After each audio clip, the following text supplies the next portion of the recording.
나무 묘호랭개교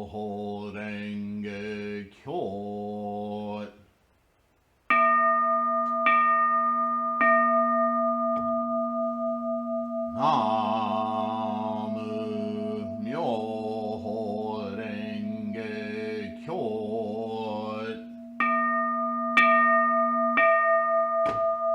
나무 묘호랭개교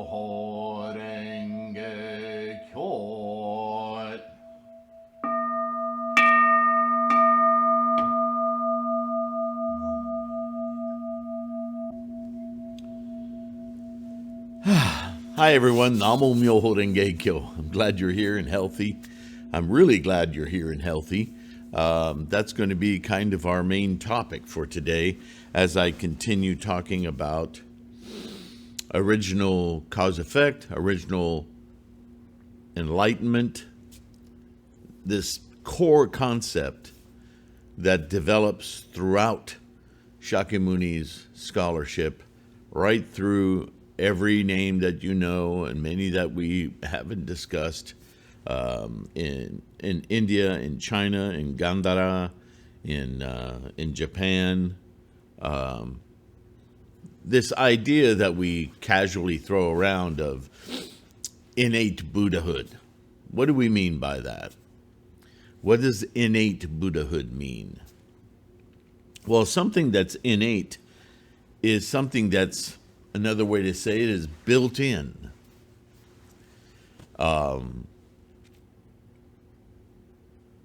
Maybe you guys will remember the video I did where I put up this chart, life energy flow chart. Just trying once again to dig deeper into this Buddha nature that we have. And I'm always talking about energy because fundamentally every particle and cell that we have in our bodies, that we have in the world, from a fly to a pine tree to grass to you and I, every minute particle, and you know what a microscope is. You may not, it's hard to imagine in our heads that if we look at a little fleck of skin, that we can see billions of molecules and atoms and cells all doing their thing.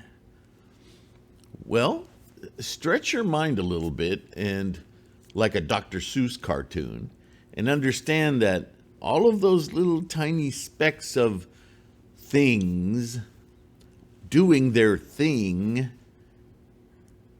combined together, oh my goodness, how many is that? Is you and I doing our thing? Really think about that for a moment. We have this idea of self that's so lofty, it's disconnected from this, isn't it? When we look in the mirror, we don't see ourselves because our self is some made up idea of what we think, mind, as what do I represent? What am I? Who am I? Why am I? All these questions of identity. And how do we shore up that sense of identity? And I will answer that question by acting upon what we perceive as other, acting upon our environment. We desperately try to identify self. That's what we do. But now that chart that I showed you, this one,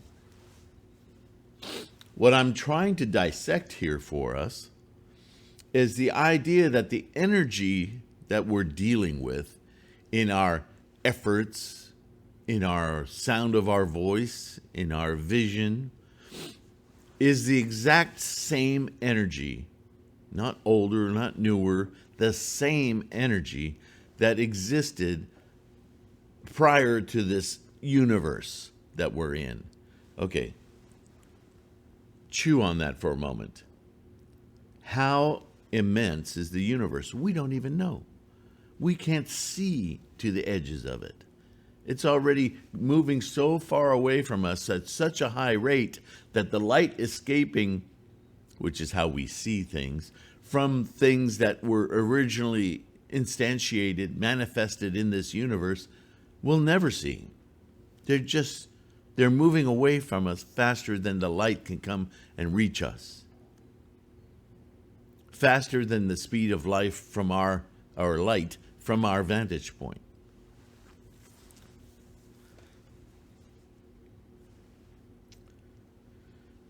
So I have another image to show you.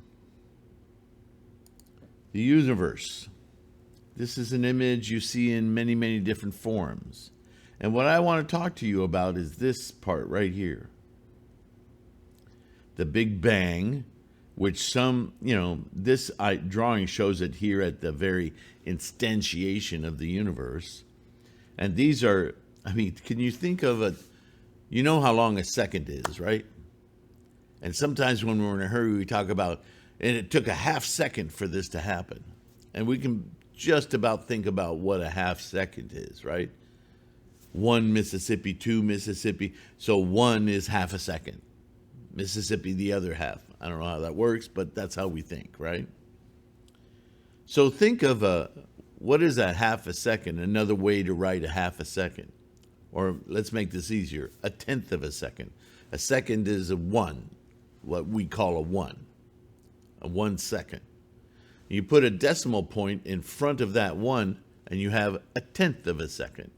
It's a much smaller period of time, right? Move that 1 over and put a 0 in front of it with that decimal point. Now that's 100th of a second. Now it starts to be really difficult to imagine how long a period of time that is. It ain't much. Put another 0 in front of it. 1,000th of a second. All right, now we're talking math, right? So, if you look down here at this number, it is 10 to the negative 36. What does that mean? It means take the 10, 10, and then move the decimal point in front of the 1, 36 zeros, or 35. How small of a second part is that? And mathematically, we're saying that all of this, from the Big Bang through the inflation of the universe, from here to all of this, happened in less than, not a 12th, 12 zeros in front of the 1 parts of a second. The energy of formations grew to this size and kept growing, although it slowed down. This is 1 second here. Oops, sorry. This is 1 second here. 1 second. And the Big Bang, all of this inflation and this soup of plasma that hasn't even made an atom yet, an electron. There's still not thingness, stuffness. There's just the material, the formation of. So when we talk about the formations in our mind, you could take this whole universe and plop it in your mind and use the same chart. This is how quickly thoughts occur, manifest, form, then manifest. All the way 300,000 years, things are starting to distinguish themselves. Just as energy, not as things. Unless energy is a thing, right? We get into semantics here. But things start to amalgamate, coalesce. and then it takes 1 billion years. So in the first second, everything that is going to make those billions of galaxies is already there. It's already there. So the energy, the nuclei, the cells, your DNA, everything, that the grass, the water, the earth, the sun, the stars, you, your hair or not hair, is made of the same identical stuff that started out the entire universe. We're all the same stuff.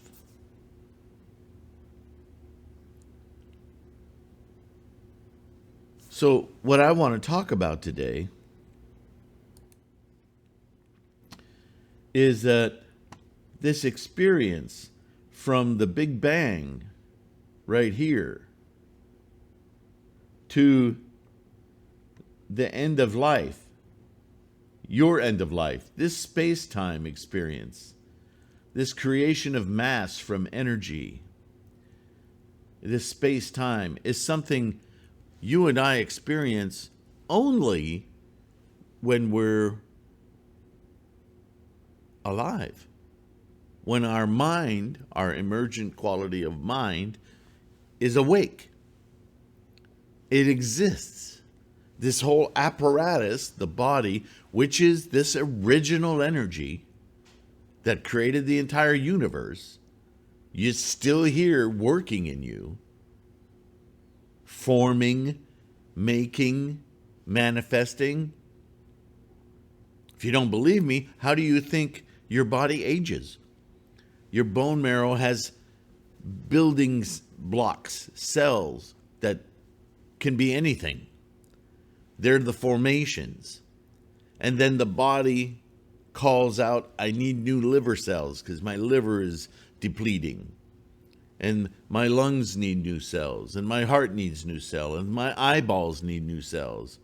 So it sends work orders to the bone marrow. The bone marrow says, okay, I'm going to go over to the computer, the DNA, and I'm going to say, map this cell to become a liver cell. And so the DNA says, okay, we're making some liver cells, and we're sending them up there through the body. This process that I showed you of the whole expanded universe is exactly that. It's manifesting a program of sorts. We identify as a program because with our minds, that's how we think. But it's just doing what it does. Energy, this kind of energy that makes the whole universe, is a gathering energy, a agglomerating energy. And those agglomerations are what we identify as particles. You ever see, I should have put this up, an elements chart in a chemistry lab or at your school, high school, whatever, or in the science books, that chart of elements with hydrogen, helium, carbon, these basic building blocks of all life. There's only like 120 or so of them. They make every single thing in the universe. Fingernails to supernova. They're the same stuff. Really, you could just sit all day and ponder that and look around you at all the stuff, and it's all made of the same things, including you. So really, from a Buddhist perspective, how we're so arrogant as to think we're so different from everything is pretty laughable. But be that as it may. My point, and I have several, that energy that's a gathering energy, astrophysicists, they'll talk about the universe in terms of the masses that we call matter, and antimatter. Anyway, matter is just a way of talking about these energies and agglomerations of energy. And they talk about those agglomerations as clumping. At some point in the development of the universe, these energies, they call it a soup here, interesting name, but nothing has been made yet. It's just all instantiating, formation, and it comes to, it changes. We know about the temperature changes, and then things start to clump. But they clump in certain ways. Some clump into big dead rocks. Some clump into super active stars, right? And we're down here at about the 14 billion year mark from when this happened. And this is where, with the modern universe, it says. So what I've written down here is that right at that original spark at zero, we know cause and effect happen at the same time, right? Because duality. The moment this Big Bang happened, there was a duality. Otherwise, everything would just be Big Bang. The fact that we can label it means it differentiated itself from everything that wasn't Big Bang. And from that moment on, cause and effect has been established, and we start right away forming formations of energy. And that, my friends, from that moment till today and beyond, are the effects we are seeing from that original cause. All of it is energy. So there's that word, original. That's not to say there aren't a bunch of causes in the meantime, but they're all based on this first original cause and the effect of that cause. So if we understand that there's really the cause, the Big Bang of this entire universe has built, agglomerated, gathered, collected into various forms of energy, only 120 of them, but then those 120 get mixed differently, right? And we end up with a human being and everything else. Then doesn't it make sense that you and I, made of exactly that same energy, are in part of that original cause? And that the effects that we experience in life are part of that original cause? Doesn't that make sense? Now, if we identify that original cause, obviously was very, very powerful. And it was the original cause. Therefore, it's part of every single particle or energetic mass or quantum vibrations or fields.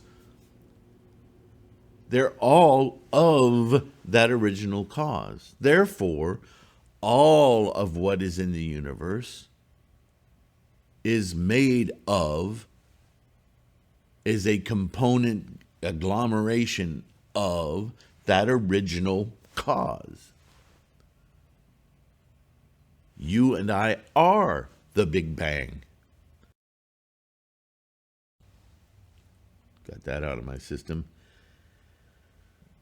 Oh, man.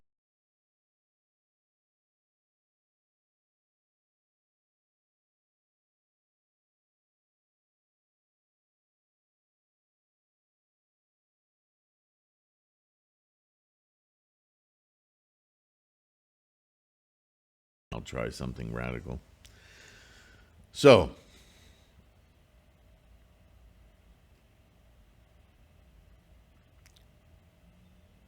if we understand that the mind is our way of experiencing, seeing, understanding, visualizing, perceiving this mechanism of energy like a window into this massive process that we call life.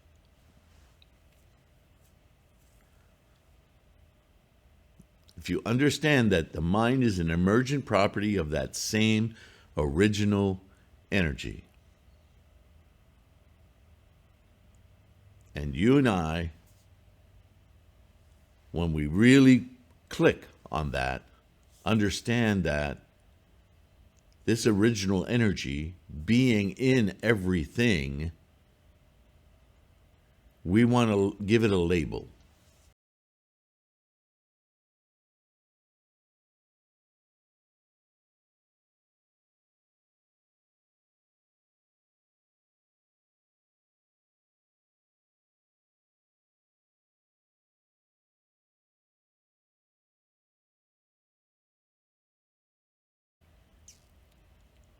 And therefore, all of it comes from the same place, right?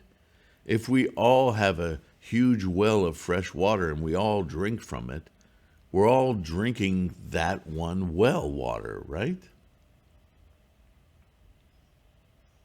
And so what Shakyamuni did is he said that essential, original cause is Buddha.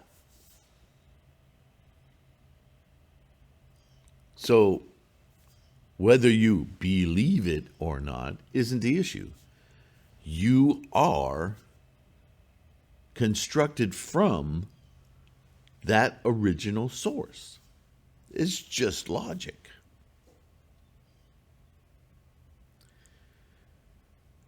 And when you expire this body, this life, this instantiation, this piece of the whole, and it dies,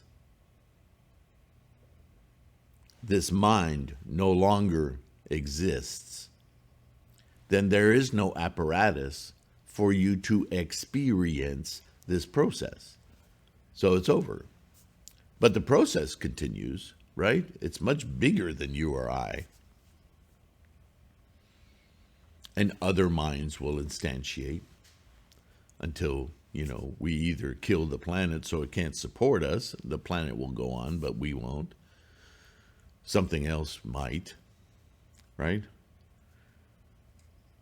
But for us individually, our mind is a singular opportunity, emergent as it is from this collection of cells and atoms and mitochondria and so on and so forth.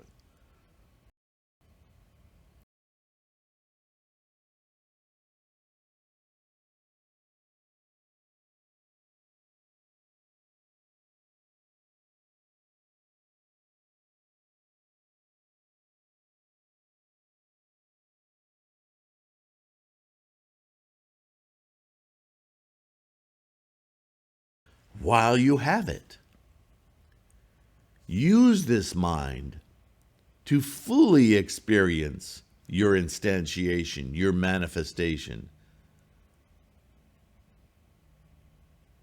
But it's difficult, isn't it? Why? That great why question. If you want a clue, go back and watch my video on Buddhism versus humanity, where I talk to you about little babies.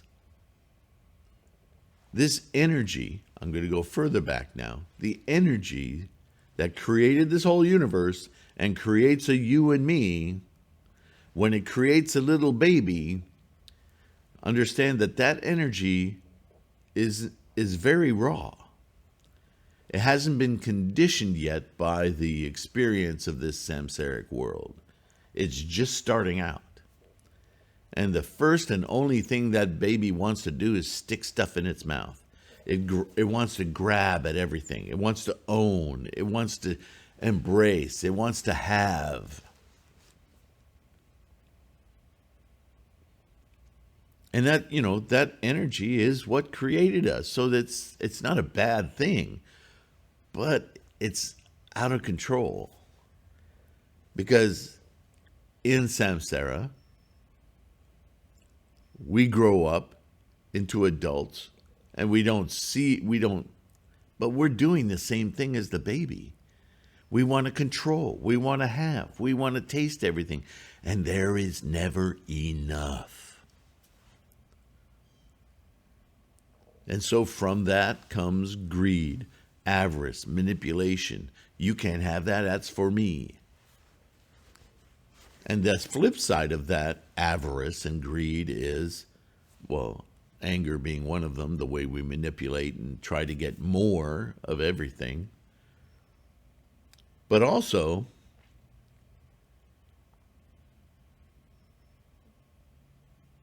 worry, anxiety. Because if my whole mechanism of life is based on accruing, remember, gathering, amalgamating, what was the other word? Clumping. That's all we're doing as human beings. That energy that created us is still ongoing. And it wants more. It wants to accrue. It wants to clump. It wants to gather. But our mind doesn't understand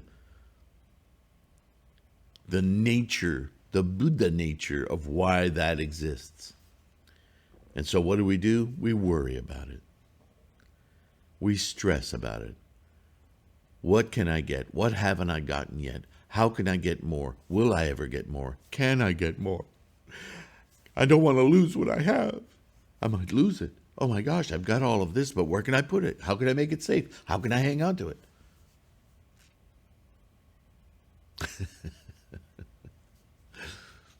That is human nature. We're still the little baby trying to put everything we can in our mouths and salivate all over it. That is the energy that we're manifest from. Fine. That's part of the game. But the mind that instantiates from that energetic apparatus doesn't have to be solely focused on that. This is Buddhism. Buddhism says, change your mind. You may have to force it a little, because it's real adept at that avarice. And we live in a time where everything we could imagine is at our fingertips, and still we want more. That's just our energy. That's like a bowling ball going down the aisle. We have this inertia, this momentum that constantly wants more. But certainly, we can take the mind of the bowler. We can take the mind of the person observing the rapids instead of being in them. We can take the mind of observation, and we can understand that this is, for lack of a better word, entertainment. Because what we need to focus on is the immensity of what we have.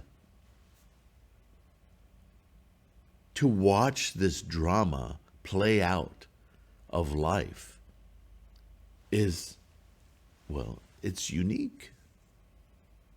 It's absolutely unique. It is a human feature.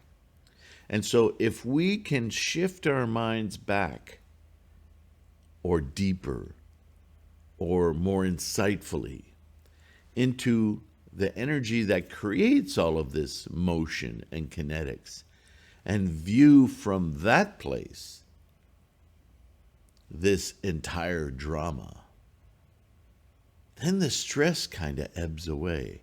We don't have to worry about losing anything, because there is no such thing. We never lose anything. That's a fear that's driven by the amalgamating thing. We are all things. All things are us. There is no getting or letting go. There is no losing or accruing. That's the big play of the mechanism of life. So if we can detach ourselves from that mechanism without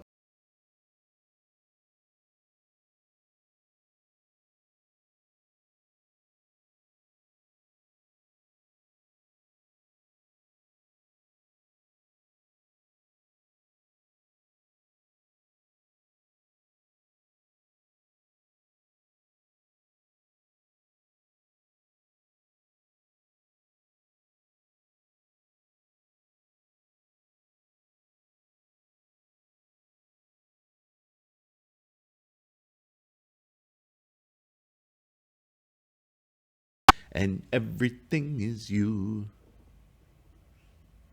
there's no need to stress about it. You can just see it objectively.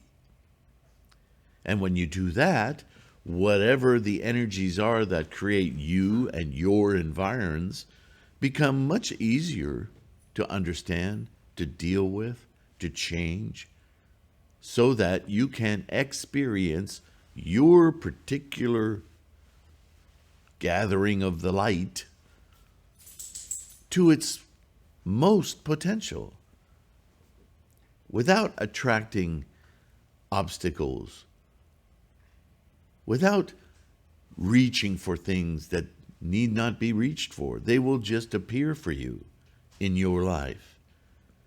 Be observant of the opportunities. This is the core of Buddhism. This is what Siddhartha Gautama was seeking, a way for us to live this life, this only life, to its fullest while we have it here and now.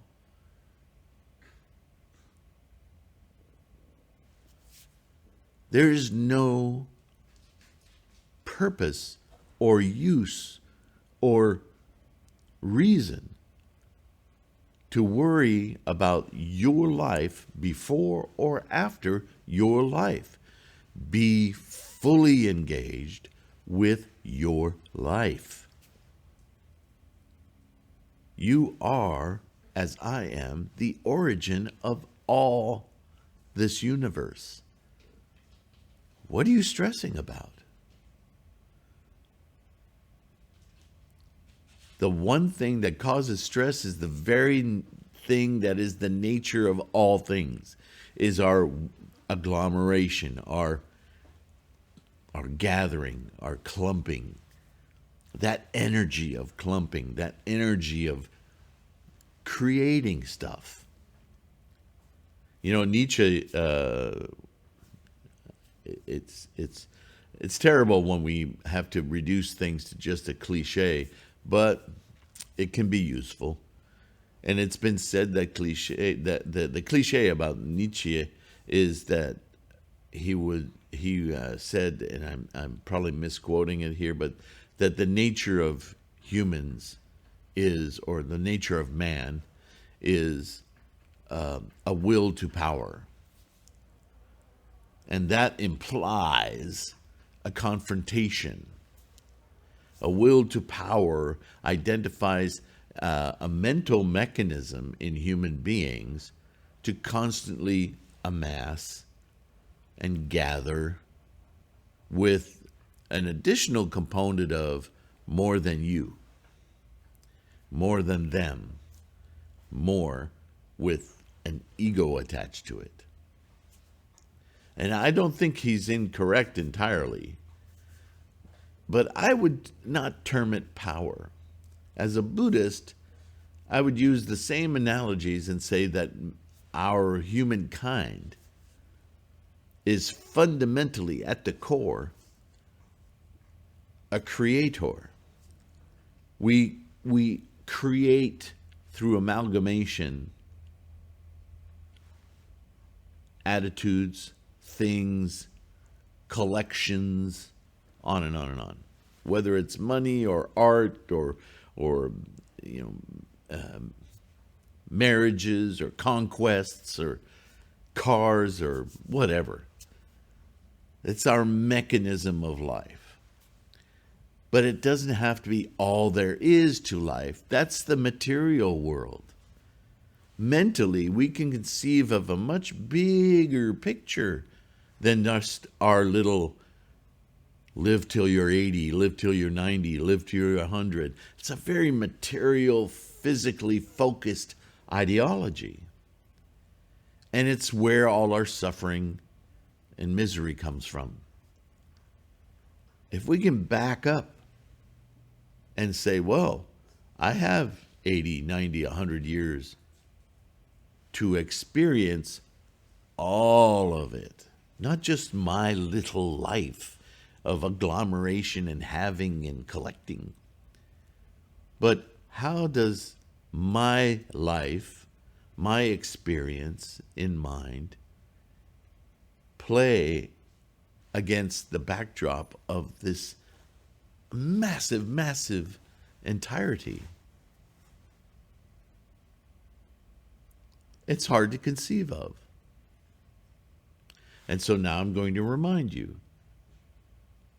when we sit in front of our mandala and we chant Namo Myoho Renge Kyo, this is exactly what we're speaking to.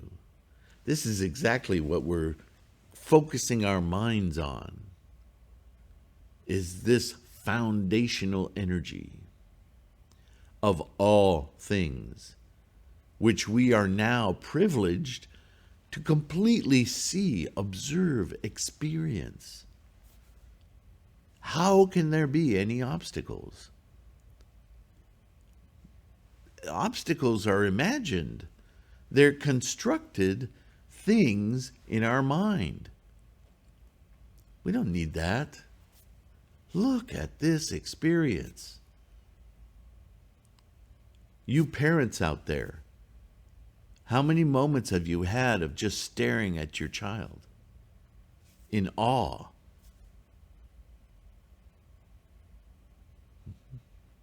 Well, a child is no different than you. We are children. We are children of this universe. And yeah, we just want to stick everything in our mouths. But rather than worry and stress about that, observe it, see it for what it is. You can giggle through it. Laugh at our overinvestment in every little feather. Live this life fully conscious of how amazing it is, and you won't worry so much about death. People who worry a lot about death aren't living life. They're spending all their time worried about death. And then they get so worried about death that they make up stories in their head. Well, maybe after I die, I'll go to the great punch bowl in the sky and I'll always have chocolate cake to fill my face with.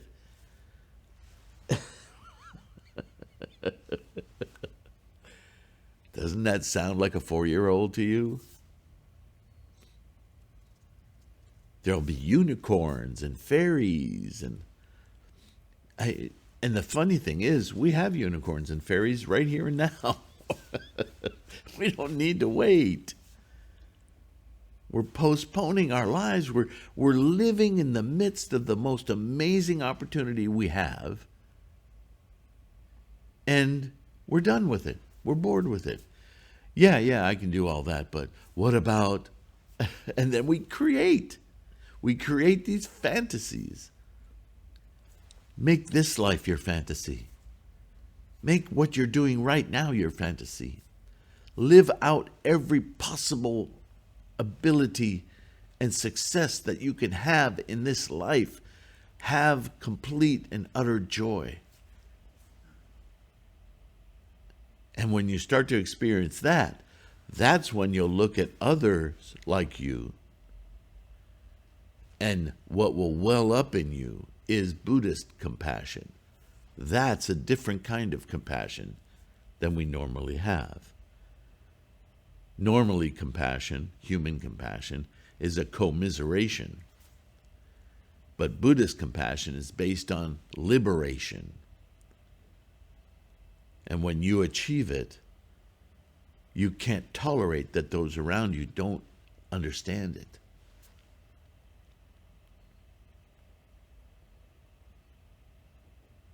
All right. I hope I hope you guys I hope this helps you. I can't take away every question you have about your imagined impending doom. It's only you can do that. Only you can change your mind. I'm trying to give you things to think about, pictures to think about. Oh, I had another one this morning. Speaking of the energy of collecting and amalgamating, if any of you have ever bought a new sponge, and a lot of times those sponges come in a compressed form, right? They're just little tiny dry things. And if you haven't done it, try this. It's fun. Take a dried out, crushed up sponge, and put a little puddle of water on a Formica counter or in a saucer, not a bowl, but just so there's a film of water, and put the sponge on it. And immediately it starts to soak up the water, right? But then it slows down real fast. And the dry part of the sponge stays dry.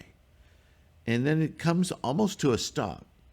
You leave it in there long enough and the whole sponge will soak up the water if there's water left there. It's real slow to take it up though. But take that sponge and put it in the sink and really soak it in the water. Make sure it gets full and wring it and soak it and then turn the water off and then really wring out that sponge till you get it as really wrung out as you can. And now take that same saucer of water and put that sponge in it and watch how fast it soaks everything up.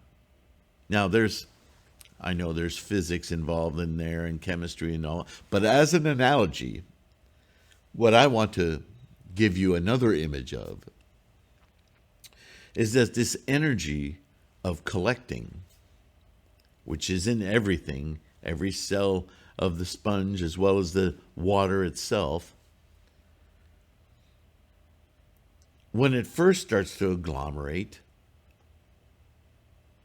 it's doing its thing. It's not in a hurry.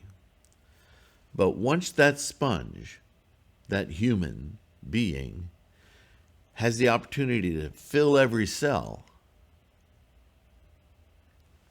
it then is insatiable. Anytime it comes close to anything, it wants it all. That's a powerful kind of energy. And it's right there in a simple sponge. Try to think of your life as that sponge. And instead of constantly wanting to fill it up, realize that it's already filled.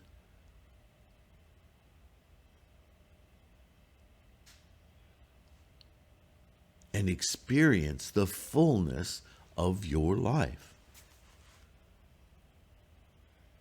If the sponge were to worry about the water that's getting out of it, it would never be able to fulfill itself. It'd be constantly dripping. That's all it would think about, if a sponge could think. Do you see what I'm trying to say here?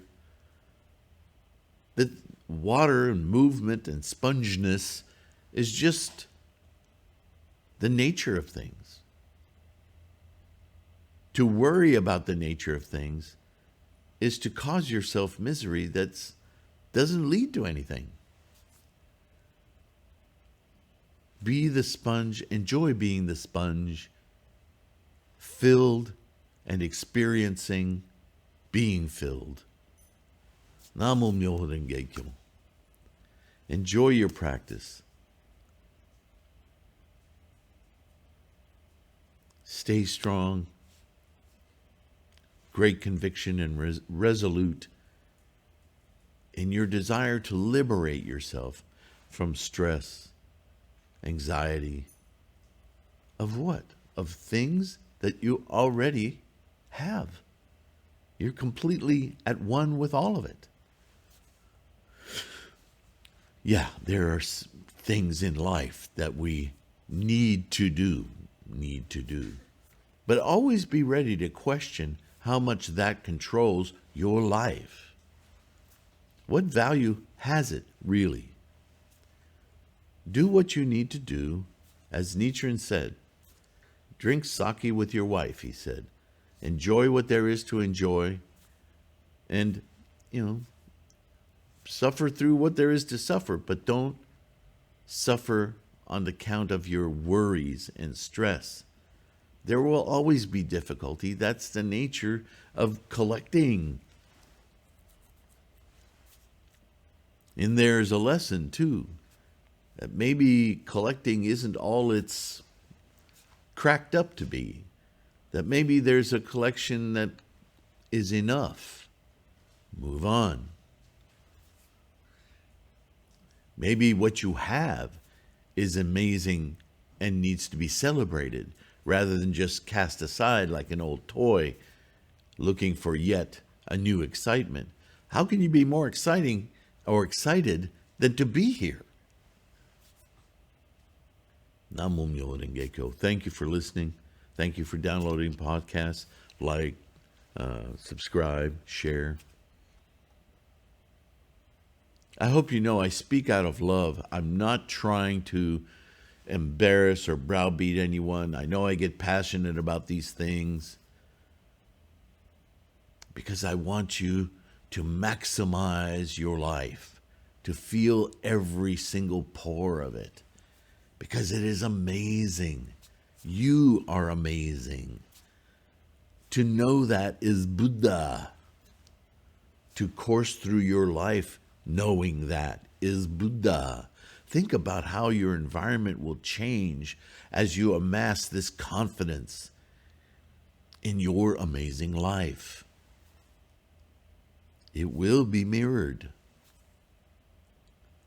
Namo Myoho Renge Kyo. I'll let you go. See you in the next one. And as I say, bye for now.